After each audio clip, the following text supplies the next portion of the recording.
Good morning, y'all. My name is Shanna. Welcome to my channel. I'm not a blue ribbon quilter.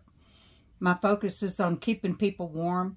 I want to make a quilt that is warm and sturdy as quickly as possible. So this morning I am still working on the t-shirt quilt. I wanted to show you how I am assembling and quilting each block.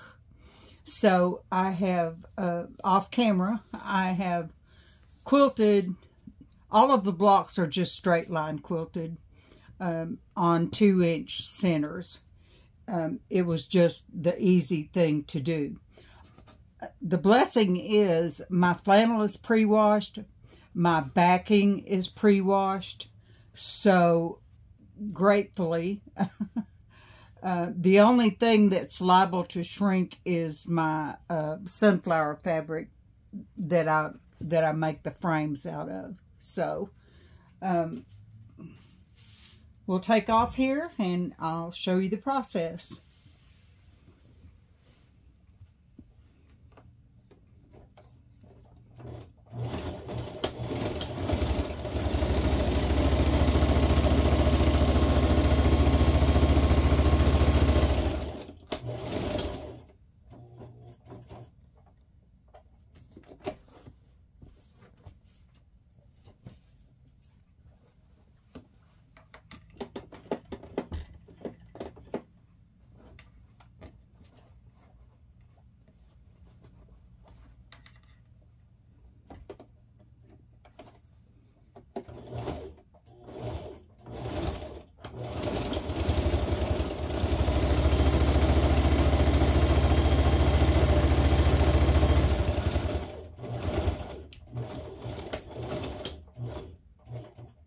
I have fallen in love with friction pins, and I do highly recommend them.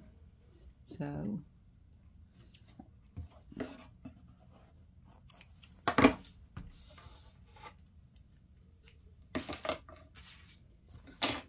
all right, then we take our, I've been doing the length first. I'll tell you something else that I have repeatedly shot myself in the foot over, and that's when I'm making these frames, for lack of a better term. I have been cutting my frames at 2 inches, and I have really suffered for it because when you have these created blocks, there's no plan, you just seat of the pants kind of thing. There's a lot of wiggling, and I always come up short with the 2-inch. So these, now that I only have 4 blocks to go, these are 2.5. So if you're going to frame a block, it really needs to be a minimum of 2.5 inches. So 1/4-inch seam here.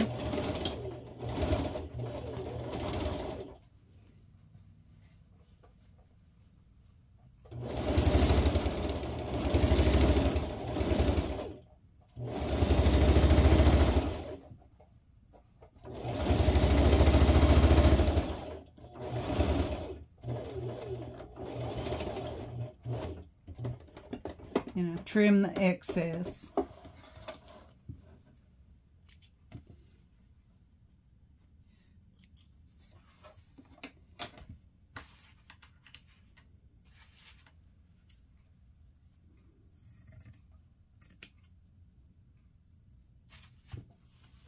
Come around over here.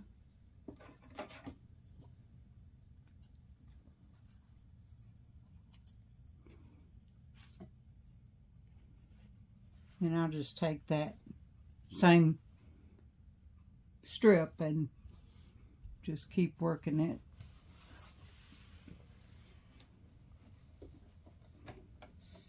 I'm using the walking foot as my seam allowance guide.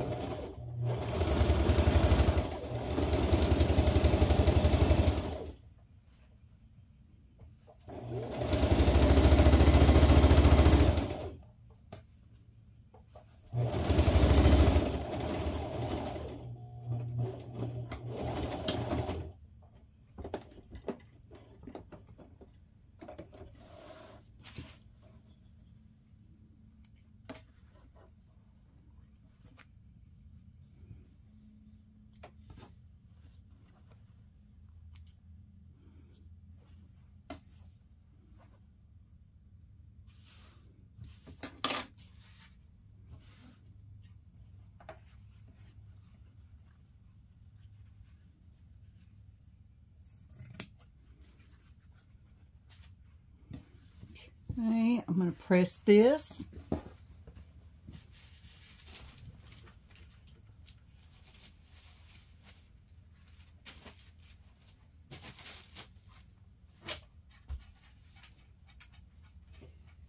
The thing I love about the friction pen is that once the heat hits it, it disappears.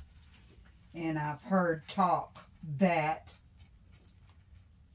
the markings will reappear in cold. But if you're that cold, you're at the North Pole. So God bless you.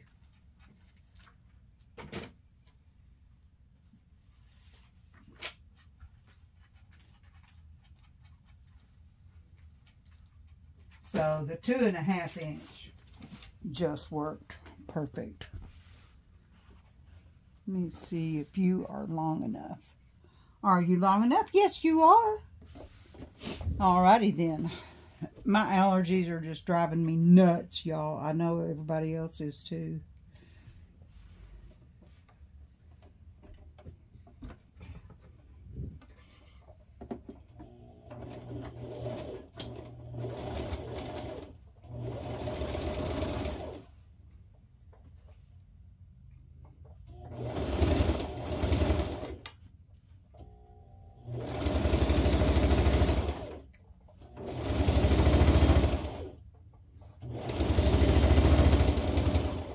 This with the fabric cuts have some stretch, and I do tend to put some tension on this as I'm sewing it down, simply to keep it under the presser foot. Otherwise it'll curl and want to go to one side. And so it hasn't been a problem.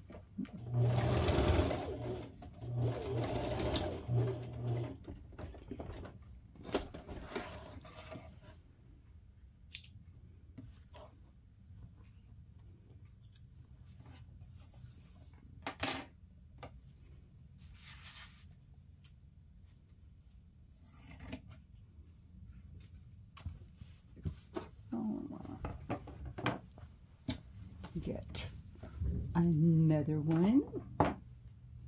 Let's see, where am I at? Here we go.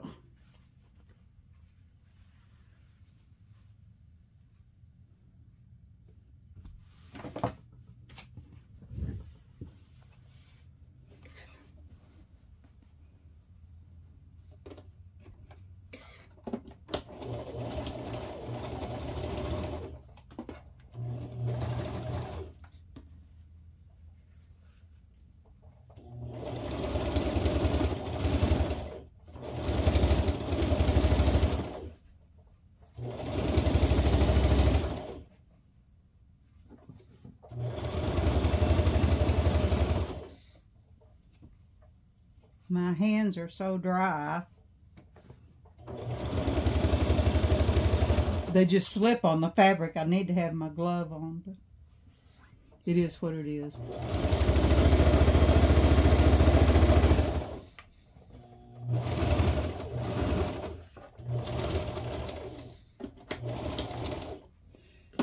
If I get woogie or I get off on my 1/4 inch, honestly, y'all, I can't freak about it. I don't do those designer designs, you know, with all the points and the triangles and stuff like that. And I'm not likely to. So I don't worry about it. But as a teacher, I want you to try to get as accurate a 1/4 inch seam as you can and be ready to be content with what you get.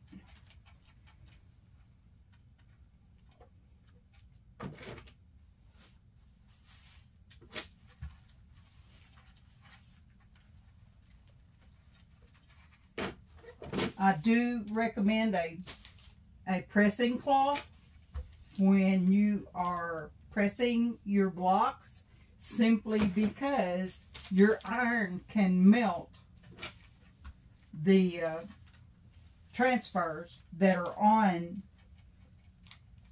this t-shirt.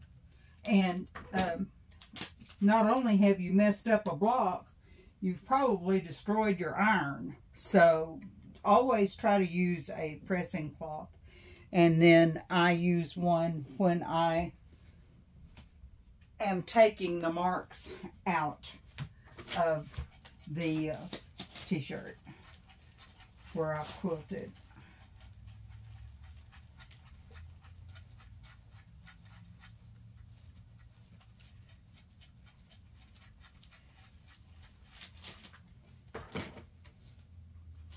This has literally been a labor of love, and I'll tell you what, it has been way more work than I wanted to do. It was way more work than I anticipated. What I have determined from the videos that I've watched is that if you're doing like high school t-shirts and all of the blocks are consistent and, you know, easily sized to one size, you'll have it made. The blocks on this t-shirt were very small and huge. So I will be making more videos in the days to come as I assemble these blocks, because it's gonna be a hoot. I honestly don't know how it's going to come together, but Jesus take the wheel. So here we have it. Here's the finished block. And let me just take the phone off here.